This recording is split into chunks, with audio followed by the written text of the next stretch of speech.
Luca asks, alternatives to bank savings account with time locks. Let's say I want to dedicate a portion of my savings to Bitcoin and I want to be absolutely sure I won't be tempted to use them. What would be the best way to do it?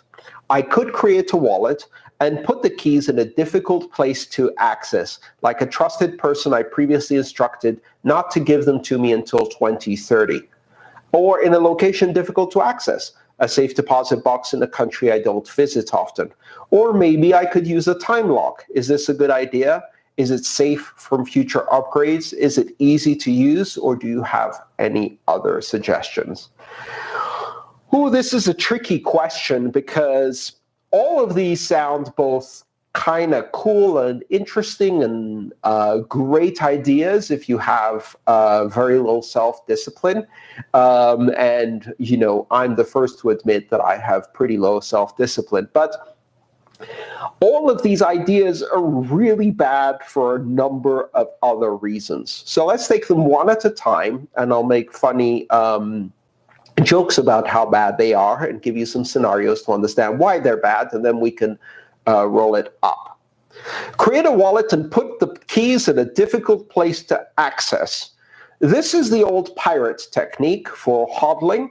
That's where you take it, you put it in a treasure chest, and you bury it in an island so you make sure that it's not easy to find.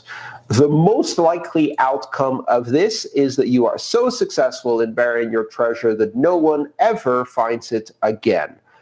That is the ultimate HODL strategy.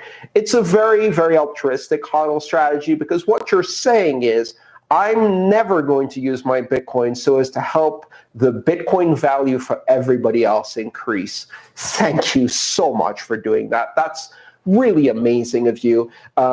If you throw away your Bitcoin, you're guaranteed not to spend it prematurely and also benefit the rest of the community. The best way to put your Bitcoin in a difficult place to access is to use the so-called burner address, in which case the Bitcoin is destroyed forever. You don't want to do that. A trusted person you've previously instructed not to give them to you until 2030.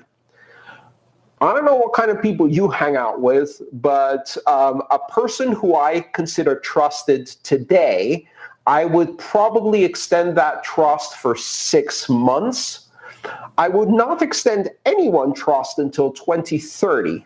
Probably not even my relatives. A lot of time between now and 2030. In 10 or 12 years, people can develop addictions, gambling problems, things like that. So the trusted person may either decide to spend it on your behalf, because that's the same as hodling, or when you go to them in 2030, they're like, Bitcoin keys? What Bitcoin keys? So then you have a bit of a problem. I wouldn't do that either. A location that's difficult to access, like a safe deposit box in a country you don't visit often. Well, yes, but if you don't visit often enough to do some basic auditing and inventory of what's in your safe deposit box, you may discover that your safe deposit box has been shut down, drilled, confiscated, or something else. So that's a bit of a problem. A time lock. A time lock is probably the best idea, or at least it's the least broken idea, because it maintains the fundamental properties of control of your keys while introducing discipline in a programmable money kind of approach. So you can use a time lock, and you can move your money into keys that you control, but in the script impose a time lock. You can construct time lock transactions with a variety of wallets or manually, and you can do that. Is it a good idea? Honestly, I don't think it is, because if you do this wrong, right, and it doesn't take much to do it wrong. One digit off on your time lock, and it could be, they're locked until 2130 instead of 2030. Oops. And there's no going back from that. The moment you execute that transaction, locked forever. So It's very, very risky. At most, I would do it in short increments and keep renewing it. So I'd be like, okay, I'm going to set it for 6 months from now, very, very carefully. And you probably want to do this with some test transaction first to make sure you know what you're doing and you can actually recover it. And then maybe in 6 months, sweep it into another account to give it another 6 months, kind of like a rolling time lock.